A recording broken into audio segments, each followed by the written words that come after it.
Hi friends, പുതിയൊരു വീഡിയോയിലേക്ക് എല്ലാവർക്കും സ്വാഗതം. ഹേമ കമ്മിറ്റി റിപ്പോർട്ട് വരികയും അതിൻ്റെ പേരിൽ ഒരുപാട് വിവാദങ്ങളും ചർച്ചകളും നടക്കുന്ന സമയത്താണ് നമ്മൾ ഈ വീഡിയോ ചെയ്യുന്നത്. ഹേമ കമ്മിറ്റി റിപ്പോർട്ടിൽ പറയുന്നു, നടന്മാർ നടികളുടെ വാതിലിൽ വന്ന് മുട്ടുന്നു. അതിൽ നിന്നും ഒരു കാര്യം നമുക്ക് മനസ്സിലാക്കാം. എല്ലാ കാര്യങ്ങളിലും ഡ്യൂപ്പുകൾ വേണ്ട സൂപ്പർ സ്റ്റാറുകൾക്ക് ഈ മുട്ടലിന്റെ കാര്യത്തിൽ മാത്രം ഡ്യൂപ്പുകളുടെ ആവശ്യമില്ല. ഇത്രയധികം വിവാദങ്ങളും ചർച്ചകളും നടന്നിട്ടും ഒരു നടിമാരും മുന്നോട്ട് വന്ന് ഒരു പേരും പറയുന്നില്ല എന്നതിൽ ആശ്ചര്യമുണ്ട്.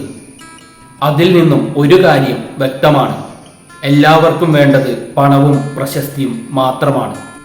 ഈ പറഞ്ഞ നടിമാർ ആദ്യം പണത്തിനും പ്രശസ്തിക്കും അവസരങ്ങൾക്കും വേണ്ടി ആദ്യം വഴങ്ങിക്കൊടുക്കും. പിന്നീട് ഇവയെല്ലാം നേടിക്കഴിഞ്ഞതിന് ശേഷം മീറ്റു പോലുള്ള ആരോപണങ്ങൾ ഉന്നയിക്കും. പെട്ടെന്ന് പണവും പ്രശസ്തിയും ഉണ്ടാകുവാൻ വേണ്ടി ആദ്യം ഇത്തരം വഴങ്ങലുകൾക്ക് നിന്നുകൊടുക്കുകയും പിന്നീട് അതിനെതിരെ ശബ്ദമുയർത്തുകയും ചെയ്യുന്ന ഈ പ്രവണതയോട് നമുക്ക് യോജിക്കാനാകില്ല. കാരണം ആദ്യം പണത്തിനും പ്രശസ്തിക്കും വേണ്ടി എല്ലാത്തിനും നിന്നുകൊടുത്തത് നിങ്ങൾ തന്നെയാണ്. എല്ലാം നേടിക്കഴിഞ്ഞതിന് ശേഷം ഇങ്ങനെ ശബ്ദമുയർത്തിയിട്ട് എന്ത് കാര്യം? ഇതിൽ ഏറ്റവും വലിയ തെറ്റുകാർ നിങ്ങൾ തന്നെയല്ലേ? പ്രശസ്തിയും സമ്പാദ്യവും പണവും ഉണ്ടാക്കുവാൻ പറ്റുന്ന ഒട്ടനവധി തൊഴിലവസരങ്ങൾ പുറത്ത് വേറെയും ഉണ്ടായിരുന്നല്ലോ.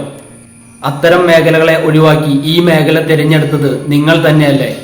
ഈ മേഖലയിൽ കാലങ്ങളായുള്ള പ്രശ്നങ്ങൾ നേരത്തെ അറിഞ്ഞുകൊണ്ട് തന്നെയല്ലേ നിങ്ങൾ ഈ മേഖല തിരഞ്ഞെടുത്തത്? പൂർണ്ണമായും നിങ്ങൾ മാത്രമാണ് തെറ്റുകാർ എന്ന് പറയുന്നില്ല. എന്നിരുന്നാലും നിങ്ങളുടെ ഭാഗത്തും തെറ്റുണ്ട്, അത് മറച്ചു വയ്ക്കാൻ ആകില്ല. ഇനി WCCയോട് ഒരു അഭ്യർത്ഥന, നിങ്ങളിൽ പാപം ചെയ്യാത്തവർ ആദ്യം കല്ലെറിയട്ടെ. നിങ്ങൾ തന്നെ ആദ്യം മുന്നോട്ട് വരിക. ശുഭദിനം.